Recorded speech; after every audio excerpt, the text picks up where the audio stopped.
En tant que jeune aussi, Azo Kanissa. Pourquoi les mêmes jours où on attend de Coronsar, on a pas de Coronsar, dans le mission de Coronsar, pourquoi on a une déclaration sur le chantier? Bazeli, Mikololeki, Basu Benjotion, et si tu as Bazouaki, pour que Kochambo kana poto poto. Élection.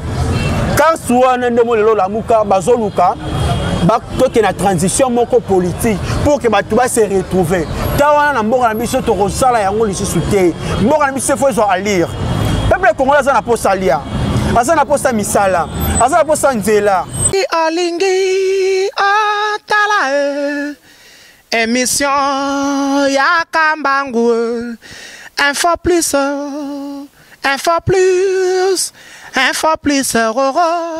aïe aïe aïe aïe aïe na cliquer na koti YouTube na tala info plus pona mona bansango ya miziki ya culture pea makambonyo cesare kao info plus tala pe mona info plus.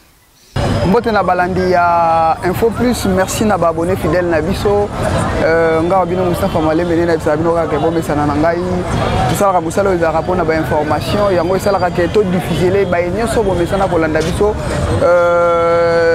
Tozobeta masolo ya mboka to bandaki ko tambola kaka to kutana ndeko moko boye o hasard activiste tout le monde est moi kala to profiter na temps oyo botala toza vraiment butu et puis toza plus précisément na magasin Kitambo to kutana ndeko moko ndeko Boni Dixon oyo to komeka ko betane moi masolo ya mayenyoso ezoleka na tango oyo na mboka na pesie mbote ndeko Dixon. Mbote ndeko Moustapha. Bonne santé. Santé za nango kitoko malgré santé mboka eza vraiment kitoko te. Malgré santé mboka eza kitoko te ndeko Dixon aux activistes to tuna na mboka ezotambola ndenge ni.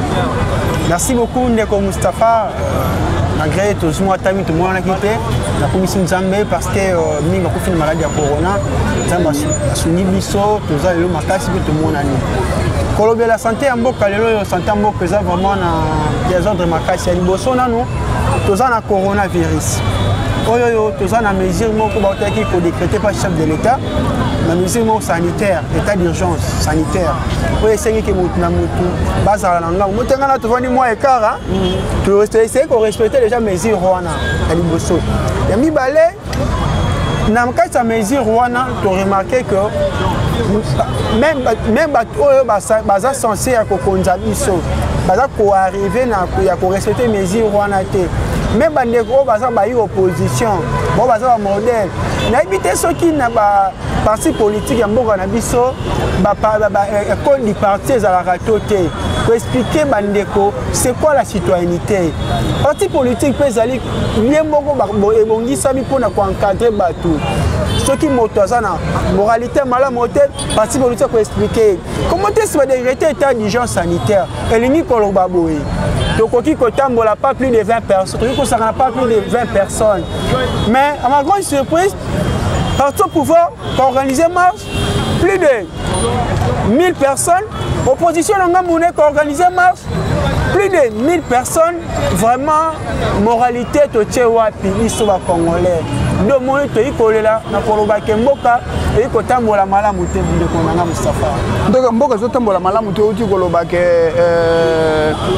toza na état d'urgence oyo ezosenga ke balobaki ba église to bananono ba église bato basangana te na ba église pas plus de 20 baba réseau salate soki tovandi nga na yo tozala na distanciation mais ndenge olobi kaka keno ba marche ezosalama yango mpe lisolo oyo tokutani na yo ndeko Dixon tomeka nanu kobeta lisolo lelo yo totali na ngambo oyo bato baza na pouvoir ba marche pona koboya dossier ndeko Ronsard Malonda excusez tango yo zotala likambo wana koto yo IDPS marché pona koboya ye na tête à seni ke to lingi ete po asala ki ndeko nanga côté pe ya lamuka bango pe baponi mpe kaka nzela wana tozoyoka mpe bandeko mosusu mpe bakomarche etant ke yo artiviste ntango ozomona makambo ya ndenge wana ozoloba ke mboka na biso ezokende kaka na malamu il faut tosala toorganiser bamarche ya lolenge wana to il faut tokende ndenge nini par rapport ya pouvoir oyo. Merci beaucoup ndeko Moustapha pour la question oyo nalingi ete bandeko oyo bazozwa chance ya kolanda biso sikoyo baretenir makambo oyo nazoloba très bien. Moment où tozali ezali moment moko boye il faut mboka na biso ezwa lire emata non mboka na biso ekita nazosenga na bandeko oyo tu baza kosenga bamarche bayeba ete boye contexte politique oyo toza nango lelo eza contexte politique oyo tozalaki nango uta régime ya Kabila te Joseph te oyo eza contexte mosusu ngai naza koloba ndeko na marché mbalebele contre la loi électorale.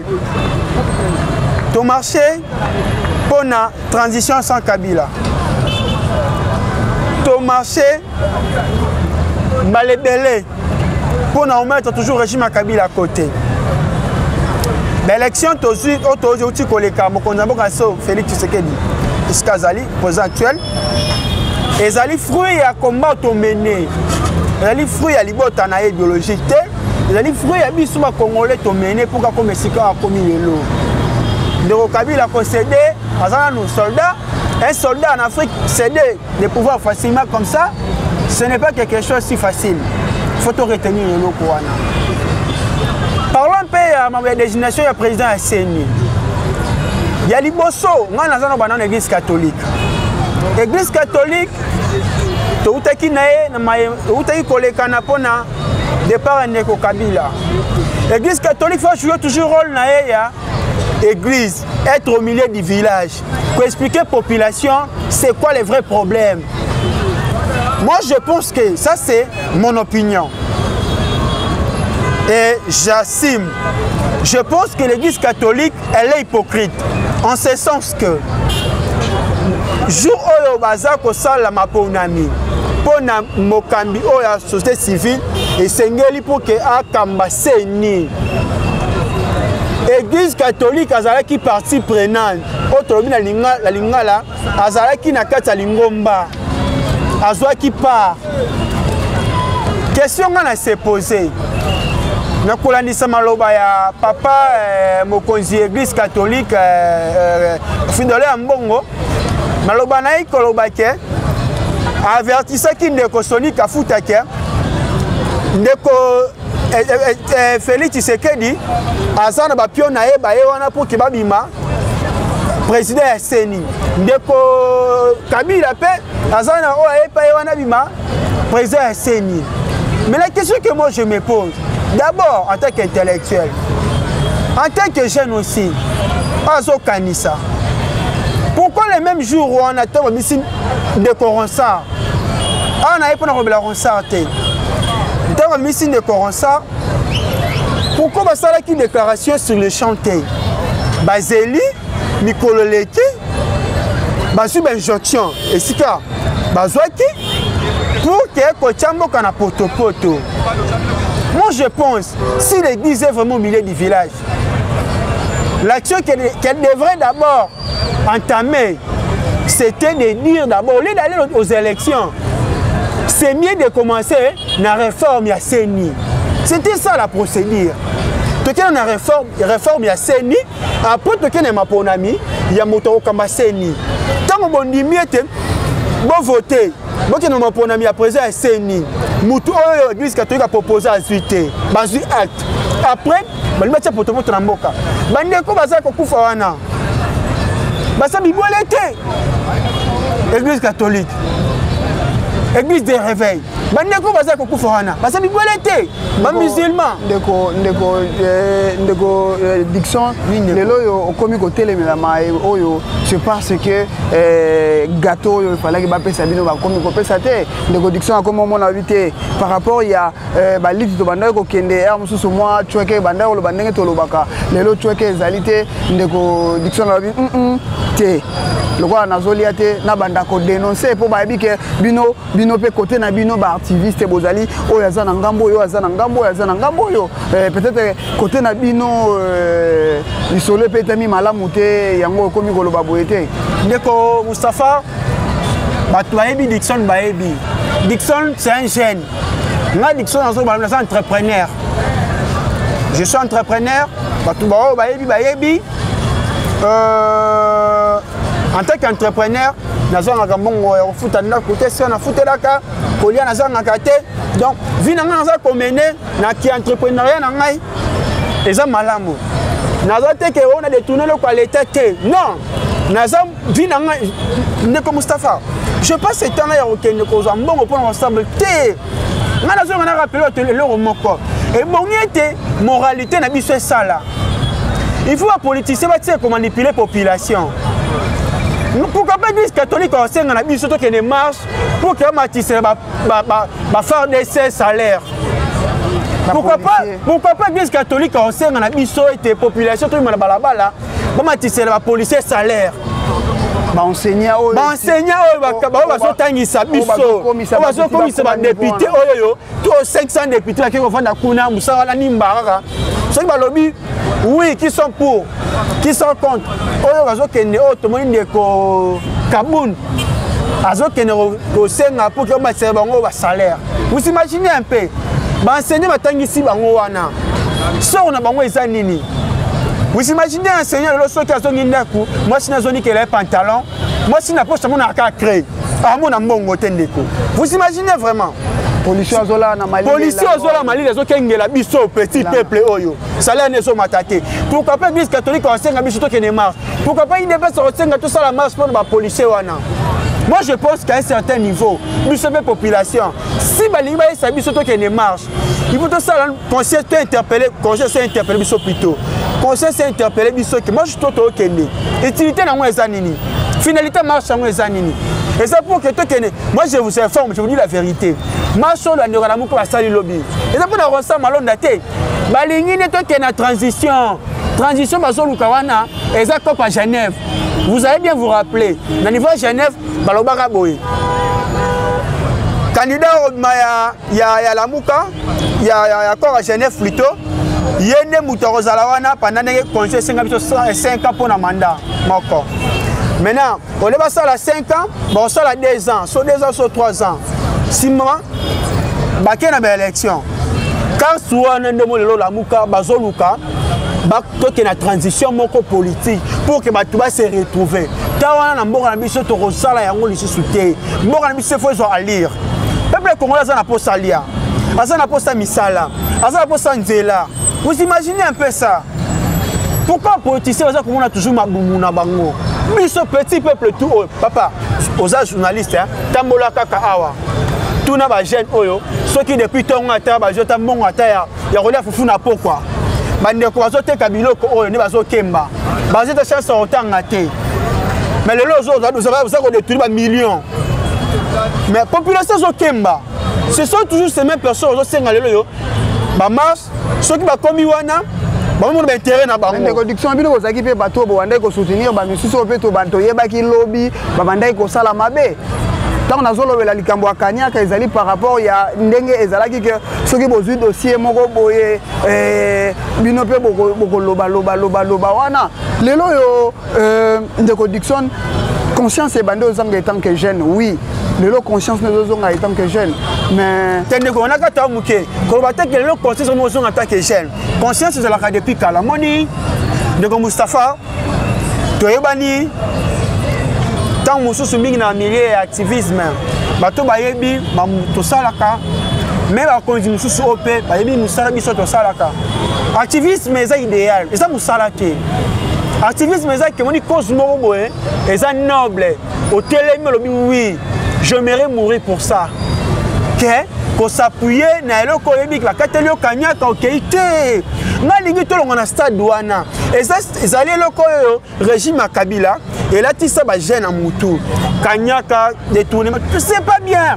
à un certain niveau ndeko il faut jeunesse na biso toyebake eloko eza l'état faut pas sorte vendre au moins on t'a vendu les alliés publics et patrimoine national. Tout à fait. Au moins on t'a vendu asi papa mouchon na boaki. Asi ma aimé la boaki. Oh, il faut qu'on soit soigné yango. Mais limba ina yo. Luke c'est pour les gens qui ne boivent pas.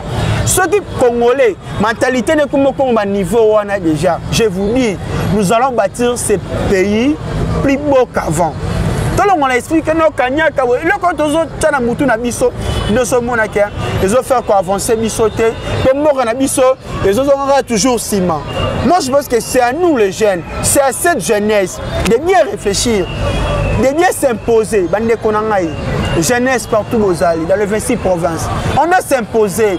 On n'a plus ce temps là aux adhérents les politiciens on depuis là biso pouvoir en place, opposition, société civile. Il faut que cette jeunesse cet élément soit total limité, je vous dis vrai. Ma vie au bourreau autour on a toujours la jeunesse nabiso. Tu se retrouver un jour, bana tu nabiso papa ta mozala ba j'aime ça ni pour na moka.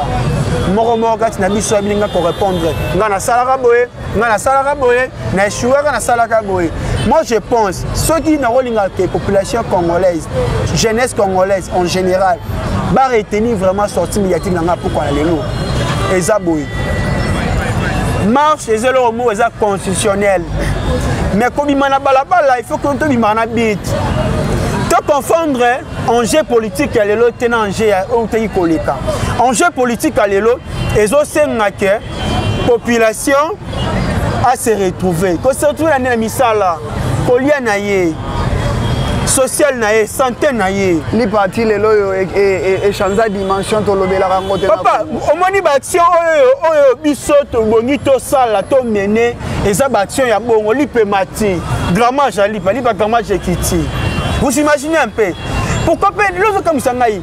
Pourquoi pas le lot il dépasse la mouka bon tout le monde lit pas grammage nango kiti. To organiser marche. Mais oui, to ça pourquoi pas? Dollar yango comme le lot na 20 21. Déjà le lot ba dollar 23 2023, ils vont déjà un dollar 2023. Dollar 23. Dollar 23. Le côté marche zo salamate, tozo consommer. Il y a on a expliqué bino que c'est état d'urgence en état d'urgence. D'accord. Tout à la caméra parce que ça a été la caméra. Il y en a expliqué bino boiker, ma politicien baza oko sabatu. Il faut jeunesse congolaise et la mouka. Bande konanga bilenge sika bozali. Parti politique na bino ça mabe te ça malamu. Vous voyez si tu es le ça mabe te ça malamu. Vous devez vous imposer. Pour les leaders na bino. Ceux qui ont dit que l'on a pour l'intérêt général, mais c'est vrai que l'on a pour l'intérêt général, tu ressens la yangote.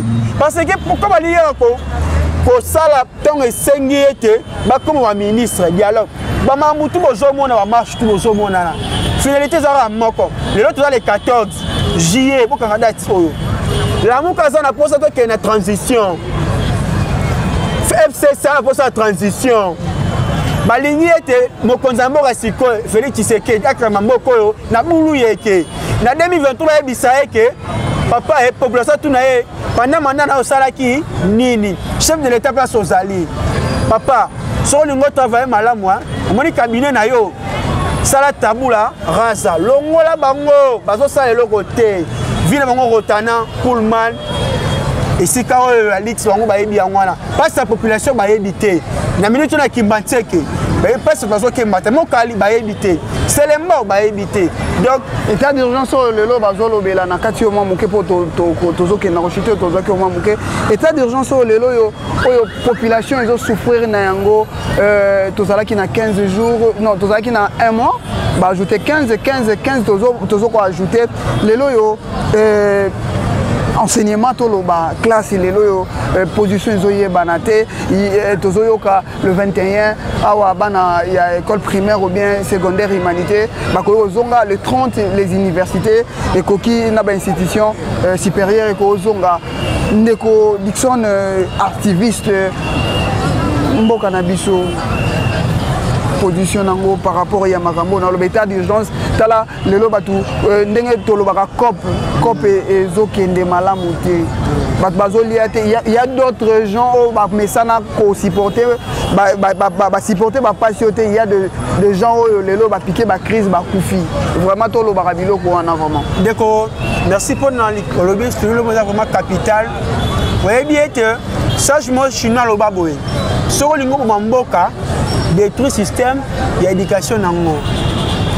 Moi je pense que corona ezali pandémie moye risque ce n'est pas parce que ba konzambo ba lingaki yango ya. Je pense que le gouvernement en place a déjà constaté sur yango. Vu que mesures d'état d'urgence et ça toujours levé en haute et bonito s'incliner na mesure la monité que kobakisa yango ba député bazo signer ba motion par rapport il y a ba ajoute wana ba population peut souffrir yango peut créer que ba dollar peut m'attendre ko Dixon. Oui mais il dit que ce que dollar et so matafo te ba peine malamu. Est-ce que ça la offre na demande? Est-ce que toza comme il s'est belé côté que ressources na bise belé libanda la frontière est là au kangama to kobimisa ndenge yango na ndeko moni le retour na faut pas to lingaka comme on a côté zali mabe côté malamu to bomba. Moi je pense que là c'est une question de fond mais ba konzipe comme sur mon dit gouverner c'est prévoir ba konzitan wazo diriger biso aza ko gérer biso il faut pas prévoir déjà ba engagner surtout que lorsqu'il peut maintenir les to parler sur tel problème au lieu que les populations à Kemba abanaye moko ko répondre à problème naye et là c'est la carrément que la population va se faire révolter. Donc concernant vraiment état d'urgence sanitaire, moi j'aimerais que chaque moboti, parce que vous imaginerez que plutôt vous comprendrez que ceux qui n'est pas les loyaux, bah zone ici bas na kelas, que pandémie ça kaka papa. Au limite, tout coup fils ça va on a bissé belé parce que pour que classe zone là, tu respecter mesures wana, tant qu'on relever en haut, bah autorité comprendre que non c'est ça aussi la citoyenneté. Et moi citoyen c'est quelqu'un qui doit respecter, mais bien comme moi canaillé, de qu'on a ce qui est le petit c'est le légal, tu respecter en haut. Tu accompagnes la Kondiamboka. Si tu accompagnes Bango, nous allons bâtir ce pays plus beau qu'avant. On est qu'à tout moment que tu m'as puni na balabala, toi tu m'as puni Macadam. Macadam on est aussi en Mbongo. Pour nous retourner en haut. Vous comprenez un peu? Public. Tout ça, c'est ça aussi le grand problème. Moi, j'aimerais que cette jeunesse puisse un peu réfléchir autour de ça. Tout le monde il faut plutôt avancer. L'investisseur, moi je suis entrepreneur. Je ne peux pas prendre mon argent à la place sur les réseaux qui ont. Je n'irai jamais. Donc, tout ça, moi j'interpelle vraiment la conscience du chef de l'État. C'est important que en sorte que Mbokoyo a bien géré les autres et créer une stabilité. Il y a d'autres politiciens qui ont négligé. Ils savent comment Maligonsi va tout le monde déjà. Beaucoup de Fati et Félix Tshisekedi, et ça vraiment stabilité. Pourquoi? Nous avons mis que sous parti, il ne pèse partout au pouvoir. Alors qu'on ignorait pas conteste Oyo. Moi j'aimerais que la jeune leader a eu le la Christian Lumu. Bah toi Christian Lumu. Aujourd'hui tu le vois nani bandeko comment l'équipe moins belé baten. Ba tellement belé. Bandeko ko sanga na ko réfléchir. Pour voir sa stratégie. C'est ça le jeune, c'est ça les jeunes. Pourquoi comme on a un intérêt personnel? Comment marcher ça n'en bien? Comment marcher ça n'en bien? Mais finalité c'est ça ma question. Tout le monde a finalité à marche tout ça la bande de D'accord, Dixon, merci. Tu as à pied levé, tu as écouté Nanzela, tu as fait Zozongandaku.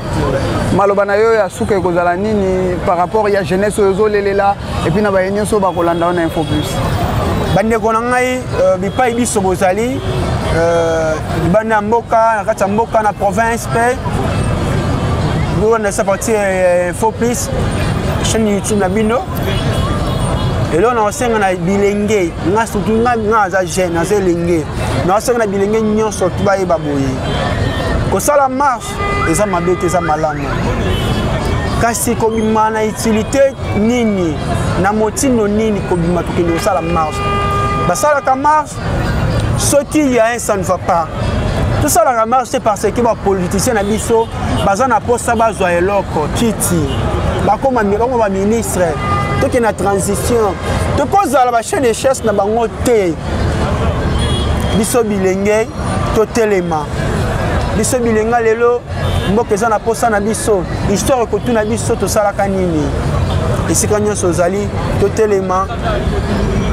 ba papa épiscopal wa biso pe botikala toujours na katikati bo aider biso na kibonzambe boza l'église au milieu du village ni pour l'opposition ni pour la majorité ni pour la société civile restez toujours au milieu du village pour nzamba rotuna bino mokolo ya suka na pesi bilenga nyonso mbote sika bazali tous a toujours un esprit entrepreneuriat yango nde mutoko sala force na biso ya lobby na pesi numéro contact na ngeza 082 021 24 66. Voilà le numéro vraiment 24 répéter 082 021 24 66.